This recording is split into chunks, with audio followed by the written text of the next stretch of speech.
जय माता रानी दोस्तों, आप सभी का बहुत बहुत स्वागत है आपके अपने चैनल राधा कृष्ण ऑफिशियल में। उम्मीद करती हूँ आप लोग बहुत अच्छे होंगे। तो ये बताने के लिए कमेंट बॉक्स में जय माता दी जरूर लिखिएगा। तो चलिए दोस्तों, आज हम इस वीडियो में जानते हैं कि नवरात्रि के दौरान आप सभी को तो पता ही है कि शारदीय नवरात्रि साल 2024 में शुरू हो रहा है 3 अक्टूबर से, और 11 अक्टूबर को नवमी तिथि रहेगा और 12 अक्टूबर को दशहरा रहेगा।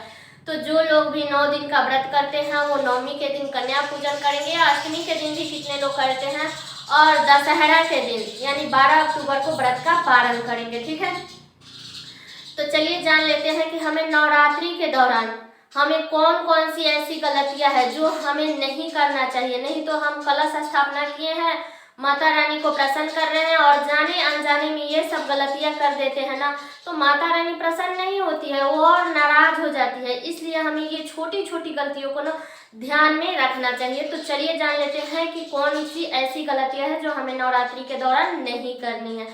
तो सबसे पहला बात है कि हमें नवरात्रि के दौरान किसी भी बच्ची को या औरत का अपमान नहीं करना चाहिए। अगर आप माता रानी को प्रसन्न करना चाहती है तो आपको किसी का भी अपमान नहीं करना चाहिए। हमेशा चाहिए कि हाँ, औरतों का सम्मान करें और पुरुषों को हमेशा औरतों को सम्मान देना चाहिए, क्योंकि जिस घर की महिला खुश रहती है ना, उस घर में लक्ष्मी रहती है, बरकत मिलता है। तो इसलिए आप अपने घर की लक्ष्मी को हमेशा खुश रखिएगा। ठीक है, तो नवरात्रि के दौरान में कितने लोग हैं जो गुस्सा हो जाते हैं, व्रत सहे रहते हैं और बच्चा लोग रहता है परेशान कर देता है, तो वो लोग गुस्से में क्या करते हैं, बच्चे को मार देते हैं। तो देखिए, ऐसा गलती नहीं करना है, क्योंकि हम माता रानी की पूजा कर रहे हैं और हम अपने बच्चे को मार रहे हैं, उसी पे गुस्सा उतार रहे हैं। तो ऐसी गलती आप लोग मत कीजिएगा। नवरात्रि के दौरान हमें किसी भी महिला हो या लड़की हो, बच्चा हो, किसी का भी हमें अपमान नहीं करना है।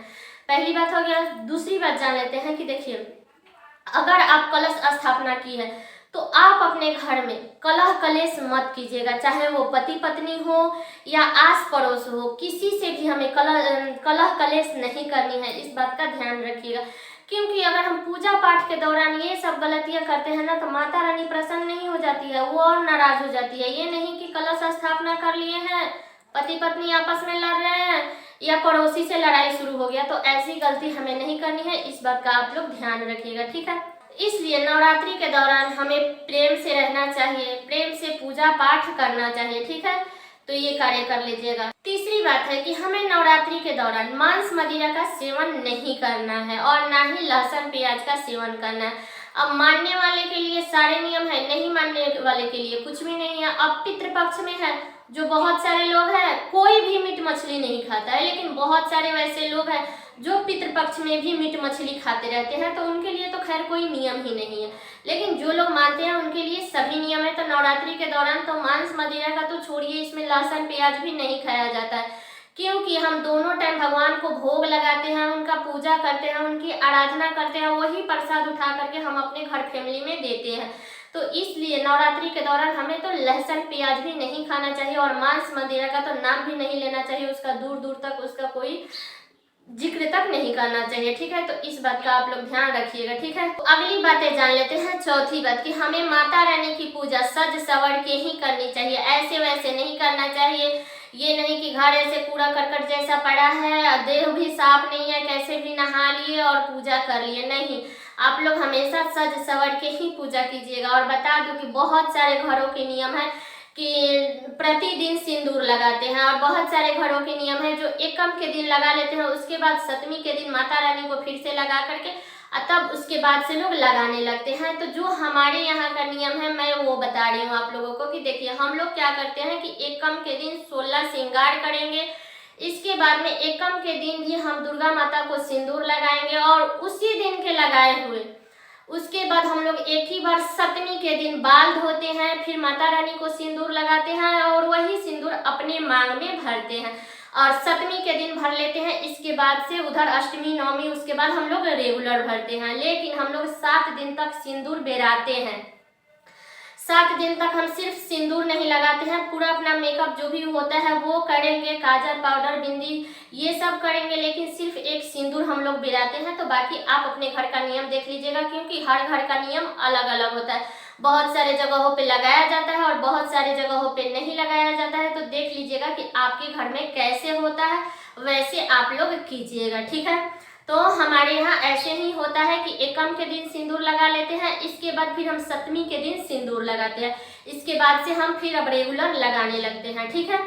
अब चलिए पांचवी बातें जान लेते हैं कि देखिए, जब भी हम कोई भी शुभ कार्य करें, या पूजा पाठ हो, शादी विवाह हो, मतलब कोई भी अगर हम शुभ कार्य करें, तो इस बात का ध्यान रखिएगा कि आप लोग दिशा का पूरा ध्यान रखिएगा। हमें कभी भी कोई भी शुभ कार्य हमें दक्षिण मुखी मुख करके नहीं करना चाहिए, हमें पूर्व, पश्चिम या उत्तर दिशा मुख करके करनी चाहिए, लेकिन दक्षिण दिशा मुख करके नहीं करनी चाहिए। इस बात का आप लोग ध्यान रखिएगा, ठीक है।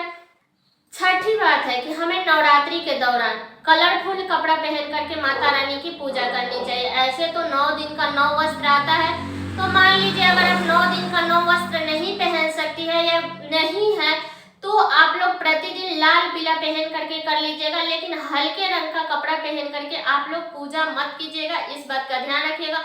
और ना ही हमें ब्लू और काला, ये 2 कलर पहन करके हमें माता रानी की पूजा नहीं करनी है, क्योंकि ये जो कलर होता है ना, ये राक्षसी कलर होता है।